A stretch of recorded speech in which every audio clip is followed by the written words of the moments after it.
और मैं 100 idioms and phrases आपको शुद्ध हिंदी में बढ़िया तरीके से करवाने की कोशिश करूंगा। और मुझे उम्मीद है कि पहली वीडियो आपने देखी भी होगी, सब्सक्राइब भी की होगी और लाइक भी की होगी।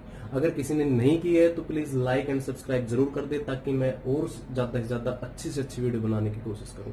Thank you. ज्यादा समय न लेते हुए मैं इडियम्स एंड फ्रेजेस के सेकंड पार्ट पे चलता हूं। इसमें 5 इडियम्स एंड फ्रेजेस हैं जिनका हम लिटरल मीनिंग के थ्रू ही उसका जो राइट मीनिंग है इंग्लिश का वो निकालेंगे। और उम्मीद करता हूं आपको पसंद भी आएंगी और आप इसको लाइक एंड सब्सक्राइब भी करेंगे। तो देखिए, to bury the hatchet, hatchet का मतलब होता है कुल्हाड़ी और बुरी का मतलब होता है गाड़ देना, खोद कर किसी चीज को।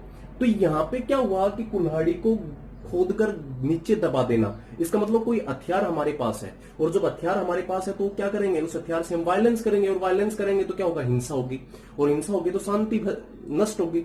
तो यहाँ पे हमने क्या किया कि हिंसा को खत्म करने के लिए कुल्हाड़ी को, हथियार को क्या किया, दबा दिया। अब जब हमने दबा ही दिया है तो क्या हो गया, टू मेक पीस।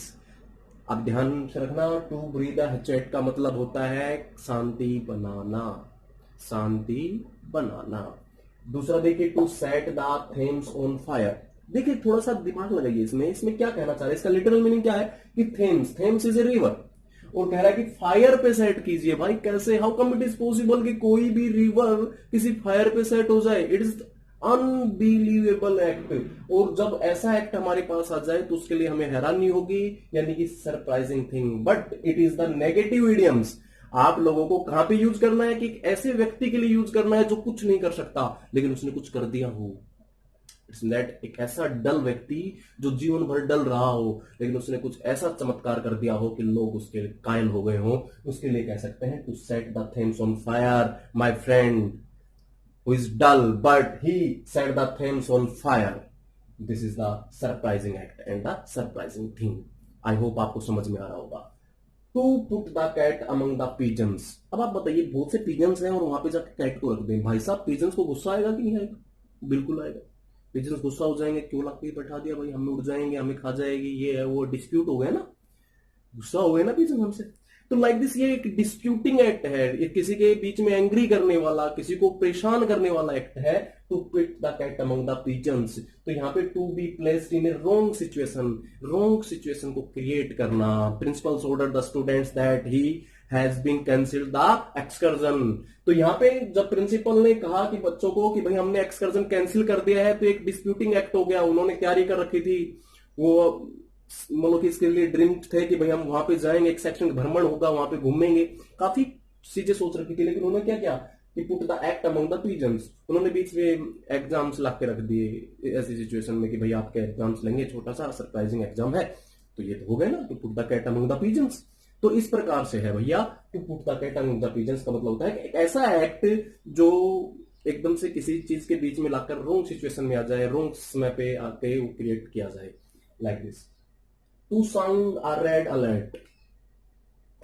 अब साउंड का तो मतलब सायरन हो गया, और रेड अलर्ट का मतलब होता है किसी को अवेयर करना, किसी को जागरूक करना, किसी को अलर्ट करना, किसी को अटेंशन में लाना। तो like this, to make alert, किसी को अलर्ट करना। जैसे सायरन बजता है तो आर्मी वाले भाग के दौड़ के आते हैं और वो अलर्ट हो जाते हैं कि भाई हमारे सामने अब डिफिकल्टी या ऑब्स्टिकल्स आने वाले हैं, we have to face it and solve it. तो लाइक दिस, ये भी है to sound the red alert का मतलब होता है कि हमें हमें सावधान होना है और सामने वाली आने वाली समस्या का सामना करना है।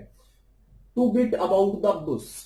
हाँ भाई, हम तो पढ़ा रहे इडियम्स एंड फ्रेजेस, आपकी बातें हो रही है नरेशन पे, वॉइस पे, तो आपने क्या किया, to beat about the bush, यानी कि मैं जो टॉपिक ले रहा हूं उस टॉपिक को छोड़कर आप दूसरे टॉपिक पे बात कर रहे हो, क्योंकि दूसरे पॉइंट पे जा रहे हो, या फिर अपनी भाग रहे हो, हमारी सुन ही नहीं रहे हो। This is to beat about the bush, यानी कि to talk about the unimportant things. यहाँ पे इंपोर्टेंट फिलहाल ये है और हम बात करें किसी अनइम्पोर्टेंट थिंग्स की। आई होप आपको समझ में आ रहा होगा कि ये to beat about the Bush का मतलब होता है कि जब बातें रामायण की जा रही हो तो महाभारत बीच में क्यों लाना है। भाई समझ में आ रहा है ना मैं क्या कह रहा हूं?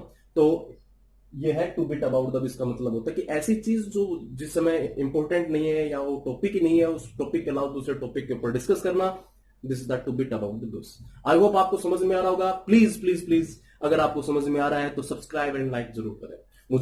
मैं उम्मीद करता हूं कि आप लोग ऐसा करेंगे और मेरा हौसला बढ़ाएंगे। Thank you, have a nice day.